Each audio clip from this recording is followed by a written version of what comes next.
मुझे आशा है आप सभी अच्छी और खुश होंगे। चलिए आज हम पढ़ते हैं पाठ 4 संज्ञा। करते हैं इसकी शुरुआत। संज्ञा शब्द से अभिप्राय है नाम, किसी भी व्यक्ति, वस्तु व भाव आदि ही संज्ञा होते हैं। जैसे वैभव कानपुर में एक पब्लिक स्कूल का छात्र है। वह प्रतिदिन खुशी से स्कूल जाता है। उसके बैग में पुस्तकें, कॉपियां, पेंसिल बॉक्स आदि रखे हैं। उपयुक्त वाक्य में प्रयुक्त संज्ञा शब्द क्या है? व्यक्ति का नाम है जैसे वैभव, स्थान का नाम है जैसे कानपुर या फिर स्कूल, वस्तु का नाम है बैग, पुस्तकें, कॉपी, पेंसिल बॉक्स आदि, और भाव है उसका खुशी। ये शब्द संज्ञा शब्द कहलाते हैं। ठीक है बच्चों, अब जानते हैं इसकी परिभाषा। किसी व्यक्ति, वस्तु, स्थान या भाव आदि के नाम को संज्ञा कहते हैं। वेरी गुड, संज्ञा की भेद।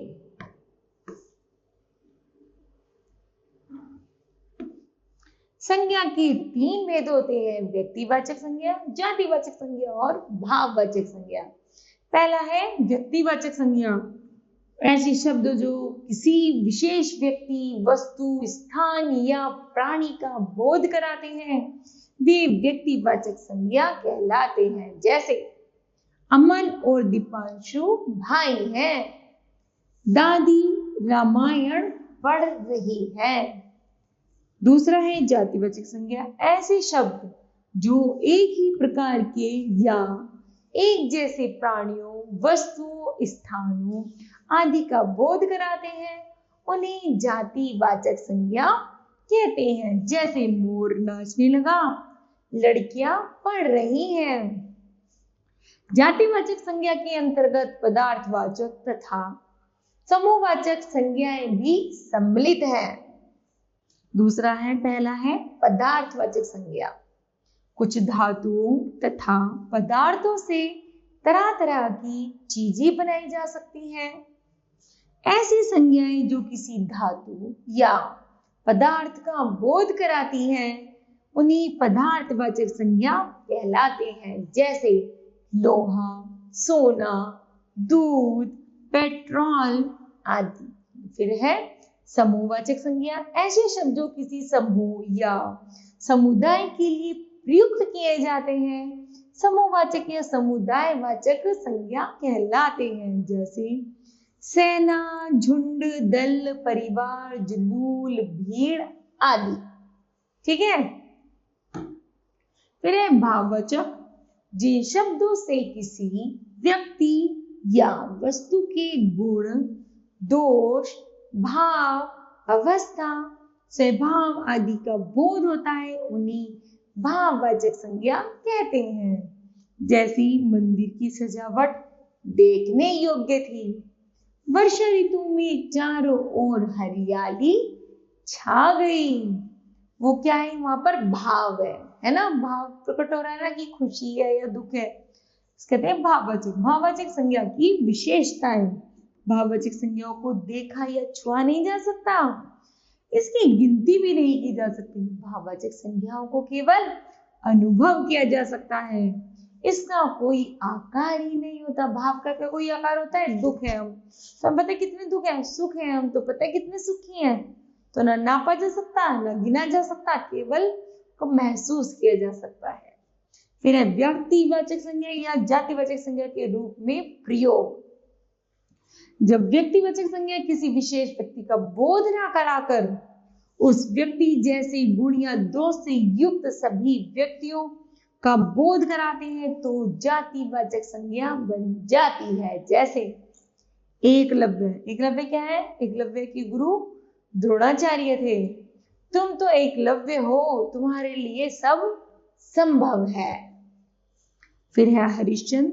राजा हरिश्चंद्र सत्यवादी राजा थे। यहाँ पर तुम तो बिल्कुल राजा हरिश्चंद्र, ऐसे कहते हैं ना कि जैसे कि कोई दानवीर हो या कुछ हो तो कहते तुम तो बिल्कुल ही राजा हरिश्चंद्र हो।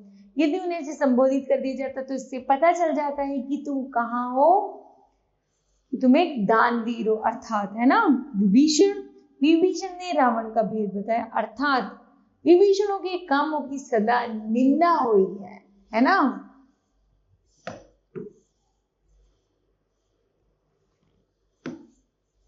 जातिवाचक संज्ञा का व्यक्तिवाचक संज्ञा के रूप में प्रयोग। कभी कभी जब जातिवाचक संज्ञा जाति का बोध न कराकर किसी व्यक्ति विशेष का बोध कराती है तब वह व्यक्ति संज्ञावाचक संज्ञा बन जाती है। जैसे नेता, श्रोता बैठे प्रतीक्षा कर रहे हैं किंतु नेताजी नहीं आए। इसे जातिवाचक संज्ञा में लिखेंगे, नेताजी ने कहा तुम मुझे खून दो मैं तुम्हें आजादी दूंगा। ठीक। फिर अब बापू व्यक्तिगत रूप से देखेंगे, राजू के बापू बाजार गए हैं, और जाति से अगर जोड़ेंगे तो इसे लिखेगा बापू अहिंसा के पुजारी थे।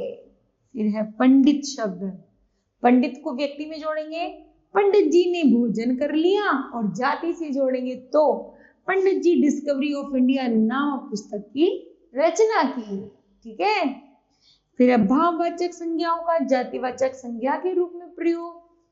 भाववाचक संज्ञा शब्दों का प्रयोग सदैव एक वचन में किया जाता है, परंतु जब कोई भाव संज्ञा शब्द एक वचन के स्थान पर बहुवचन में प्रयुक्त किया जाता है तो वह भाव न रह करके जातिवाचक संज्ञा बन जाती है। भाव न रह करके बन जाती है जातिवाचक संज्ञा। जैसे यहाँ पर शब्द है प्रार्थना। प्रार्थना का भाव है हमें प्रतिदिन स्कूल ईश्वर से प्रार्थना करनी चाहिए, और जातिवाचक है प्रार्थनाएं कभी बेकार नहीं जाती। ठीक है। बुराई है, यहाँ पर हमें बुराई से बचना चाहिए, और यहाँ पर बुराई क्या है, भाव है। जैसे यहाँ पर प्रार्थनाएं भाव था, उसमें इतनी बुराइयां हैं, बहुवचन में है ना, कि तुम सोच भी नहीं सकते। तो ये क्या बन गई, जातिवाचक। फिर है भाववाचक संज्ञाओं की रचना।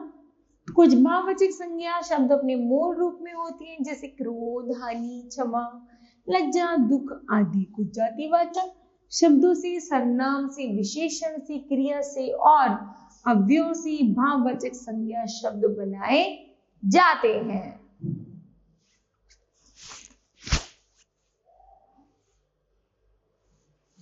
जैसे जातिवाचक है एक तरफ, दूसरी तरफ है भाववाचक।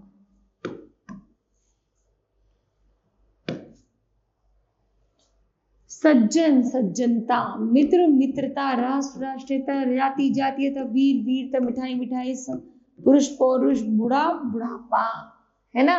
एक तरफ जाति है और दूसरी तरफ उनका भाव है।